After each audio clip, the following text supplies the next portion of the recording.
With inflation through the roof, Toronto food banks are seeing more people than ever before. According to the Daily Bread Food Bank, the number of visits every month has nearly tripled over the last 2 years. And in the coming months, demand is expected to skyrocket even further. Our prediction, and regrettably, we're actually very accurate in our predicting and forecasting, is that 225,000 client visits per month will start to occur beginning in December of this year. The Daily Bread Food Bank serves 170 programs right across Toronto. In June, they saw more than 8,000 new families. And CEO Neil Hetherington tells me the demographic of people using food banks is shifting. They're seeing more and more families who are working. They have full-time employment, and yet they're hit by massive inflation and costs at the pump, and they simply can't make it meet, even though they have decent employment. This is the first time I'm coming here, and the cost of living over here is very expensive, and I'm still looking for part-time job. That's also a familiar story for some first-time users. Just getting by is becoming more and more difficult. Hetherington says things like a lack of affordable housing, income security, and low payments for social programs such as ODSP are contributing to the soaring need. How are you keeping up with this demand?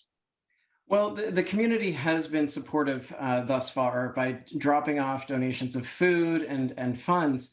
But the thing is that hasn't kept pace with that escalation. And so we are making ends meet. At the same time, we've got to stop the flow. We've got to ask the question, why are the lineups so long? In Parkdale, the community food bank there is also overwhelmed. Its executive director told me last week they are currently searching for a bigger building to store food and serve residents due to an explosion of new clients. What are you seeing? So we're now servicing about 8,000 to 9,000 families every single month, whereas in March of 2020, we were servicing about 1,500 to 2,000 families. As the need continues to grow and shelves are at risk of sitting empty, Hetherington says this should be a wake-up call to all levels of government. I'll remain optimistic that the province will come through with the disability increases that they promised. This past week, there was a change to the child tax benefit on the federal side of things. I remain optimistic that the city continues to do whatever they can to invest in affordable housing. So I'll remain optimistic. At the same time, I've got to be realistic about those numbers. Summer has always been a challenging time of year. It's when historically donations slow down and food programs at schools are on a break.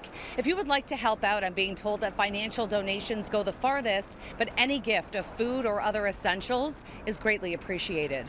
Shauna Hunt, City News.